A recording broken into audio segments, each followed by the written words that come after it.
the men went out. Did they go out? No. She's a liar. I'm not saying all women are liars. What I'm saying is, you ready for this? That God used this woman the best way she knew how.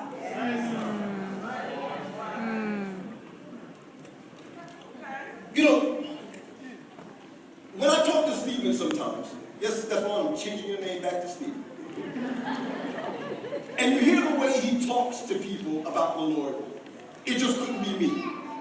If you hear him talk to his friends he brings to church all the time, he talks to them in a street-covered language that I can't do. If you hear Stephen talking about the Lord, he's like, right? Yeah, I'm telling you, ain't no, he's coming back, yo. He's coming back.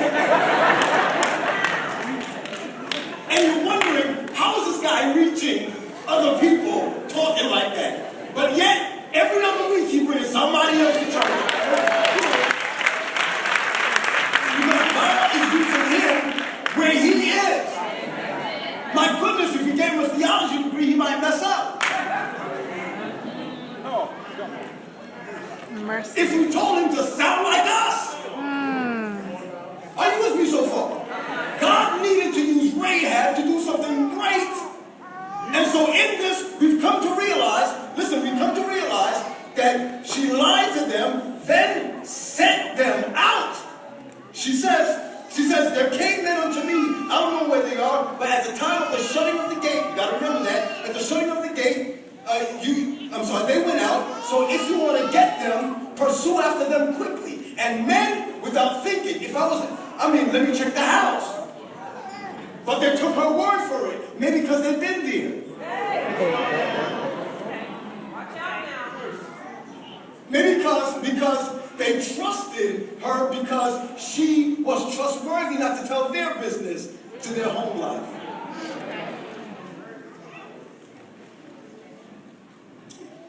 The Bible is clear in verse 6 that she brought them to the roof of the house, hid them in the stalks of the flax, which she laid in order on the roof.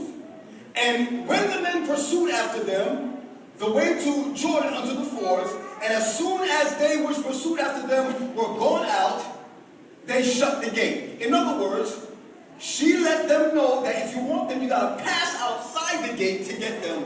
But know that if they go and they close the gate, she's safe for a little while.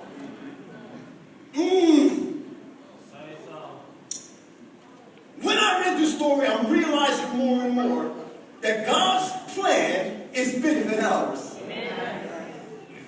They said that the men pursued after them. And in verse 8, before they were laid down, she came up unto them upon the roof. Understand that she lived on a wall.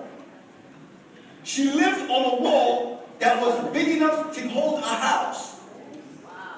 The wall that protected Jericho, she lived on top of it, understanding that her vocation was a prostitute. She knew that it was the highest place where people would go back and forth to buy and sell, and knew that individual would be so far away from home that they needed comfort before they went back.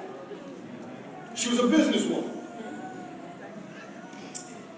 But her house was the house on the wall, which means that it was strategically placed for business. Visitors can see this house. People knew that when they drove by on 495, you can see, come on, Wegmans. Come on now.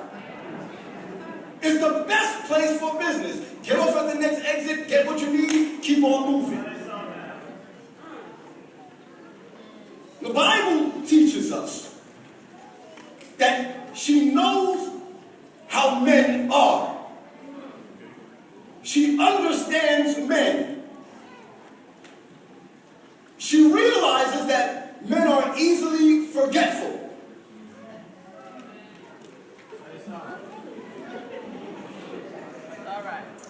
I think this is the first time my wife said, did you just say amen? Hey brothers, do you ever have this problem? Because all week long I've been hearing the fig thing. All week long. Anybody been hearing the fig thing? I don't do laundry, right? So I just don't do laundry. I take out the garbage, I don't do laundry.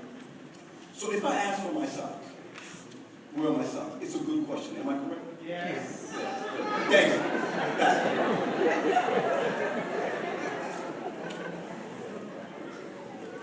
The foolish thing is, she doesn't tell me where it is anymore.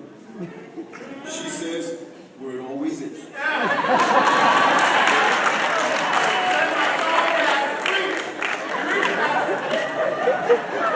Why do I make the same mistake over and over again? Hey, where are my socks? In the same place. As always is. So I'm learning to just go where it always is. The question should be, are these socks clean? It's not. Then I get stuff like, did you put it in a hamper when you finished with it? So along with the family last week, let's stop asking questions, trying to teach folks that they're always right and seldom wrong. The women are always right and seldom wrong. I don't know. Amen. Amen.